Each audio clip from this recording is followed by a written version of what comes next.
काली मंदिर स्थित एक हाईवा कोयला और कुजामा बिजली घर के पीछे छापामारी कर 3 हाईवा कोयला जब्त किया गया।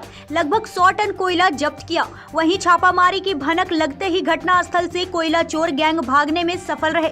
लोधना एरिया 10 अंतर्गत कुजामा के 2 ठिकानों पर CISF ने छापामारी की। जब्त कोयला को काटा कराकर BCCL प्रबंधन को सौंप दिया गया। छापामारी से कोयला चोरों में हड़कंप मचा हुआ है।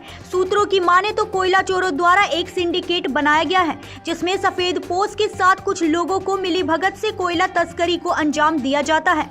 मोटरसाइकिल व साइकिल द्वारा दिहाड़ी मजदूरों से कोयला साइडिंग और पोखरिया से निकलवाया जाता है और कम रेट देकर मजबूरी का फायदा उठाते हुए अवैध कारोबारी मालामाल हो रहे हैं। जब्त कोयला को लेकर पूछे जाने पर CISF अधिकारी ने बताया कि फिलहाल कोयला जब्त कर कोलियरी प्रबंधन को सौंप दिया गया है, जिसका काटा स्लिप मिलने के बाद ही पता चल पाएगा कि कुल कोयले की वजन कितना था। अब देखना है कि स्थानीय थाना में BCCL प्रबंधन द्वारा मामला दर्ज करवाया जाता है या नहीं, या विटामिन M के बल पर लीपापोती होती है।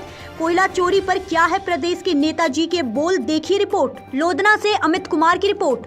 हाँ विंदर जी, बताएंगे कि आपने आउटसोर्सिंग BCCL या सब पे आरोप लगाया गया। स्थानीय पुलिस को संरक्षण में नहीं चल रहा है क्या? स्थानीय पुलिस को जानकारी नहीं है इतना बड़ा पैमाने पर? स्थानीय पुलिस को जब जानकारी मिली है, आप खुद देख रहे हैं कि हमारे धनबाद के उपायुक्त महोदय, SSP महोदय और जितने भी उच्च पदाधिकारी हैं, वह लगातार अवैध कोयला कारोबारियों की कमर तोड़ने का काम कर रहे हैं और क्षेत्रीय प्रशासन भी वही काम में लगी हुई है। जब क्षेत्रीय प्रशासन को सूचना मिली है कि कोयला माफिया सक्रिय हुए हैं, उन पर कार्रवाई हुई है। इसमें क्षेत्रीय प्रशासन कहीं दोषी नहीं है और यह जो भी आउटसोर्सिंग चल रहे हैं तो आउटसोर्सिंग के मिली भगत उन्हीं के आड़ में ही अवैध कोयला कारोबारियों का जो है कि यहाँ पर चांदी काट रहे हैं धनबाद क्षेत्र में, और प्रशासन और सरकार की छवि डूबने लगी। जैसा में एक मामला हुआ कि CISF द्वारा छापेमारी किया जाता था मुगमा क्षेत्र वगैरह में, लेकिन अभी जो है कि कार्रवाई नहीं होने से और स्थानीय पुलिस का सहयोग नहीं मिलने से CISF के अधिकारियों और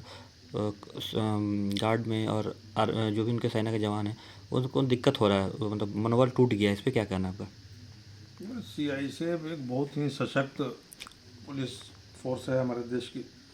उसका काम है उद्योगों की सुरक्षा। लेकिन उस पर हमेशा आरोप लगते रहता है CISF के जवानों पे कि कोयला लूट में लगता है। कतरास में हत्या का भी आरोप लगा था, ग्रामीणों द्वारा गोली चलाए थे तो हत्या भी हो गई थी, कुछ लोग मर भी गए थे ना। फिर अभी आपका निरसा में 10 लाख रुपया का लूट और पिस्टल लूट का भी आरोप लगा उनके निरसा थाना में। दोनों पक्ष से केस हुआ था। ये तो देखिए, बाकी जो आरोप लगा वो तो जांच का विषय है। सरकार यहाँ पर है, स्थानीय सरकार, वो अपना जांच कराए। आखिर एक वर्दी दूसरे वर्दीधारी को क्यों नहीं सपोर्ट कर रहे हैं? उसका अनेक कारण है। CISF अपना काम करती है। हमको लगता है एक आध उदाहरण ऐसा नहीं कि CISF के सब लोग कुछ नहीं करते होंगे, कुछ उदाहरण हो सकता है, लेकिन जब तक स्थानीय पुलिस प्रशासन उसको सहयोग नहीं करेगा तो CISF चाह के भी कुछ नहीं करेगा। उसका तो मनोबल पर असर पड़ेगा कि आज मान लिया किसी अपराधी को। ऐसे में तो फिर कोयला की एकदम लूट मची हुई थी और फिर रोक नहीं लगेगा, तो ऐसे में तो फिर पूरा तांडव हो रहा है एकदम। निरसा, बगमारा, झरिया, धनबाद पूरे एरिया में जो है जहाँ भी आउटसोर्सिंग चल रही है, BCCL का कोलियरी है, बंद खदान है, अवैध खनन, मतलब BCCL के पैरेलल में जो है कि आपका अवैध माइनिंग चल रहा है।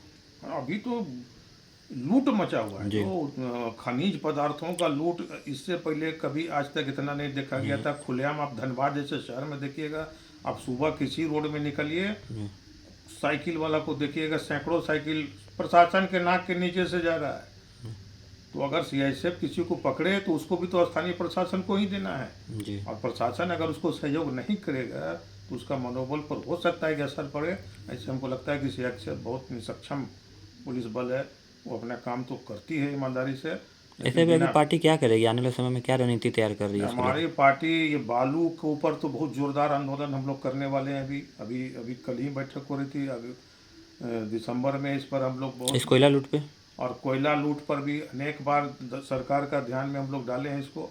ये खुलेआम लूट है, कि सरकार से भी हम लोग यही कर रहे हैं कि आप प्रशासन को सख्त कीजिए, या यहाँ जो प्रशासन है आपके वरीय पदाधिकारी हैं अगर इन्वॉल्व हैं, बहुत लोग आवाज़ उठा रहे हैं यहीं के सीनियर SP के बारे में, और उनका ट्रांसफ़र नहीं हो रहा है कई महीनों से।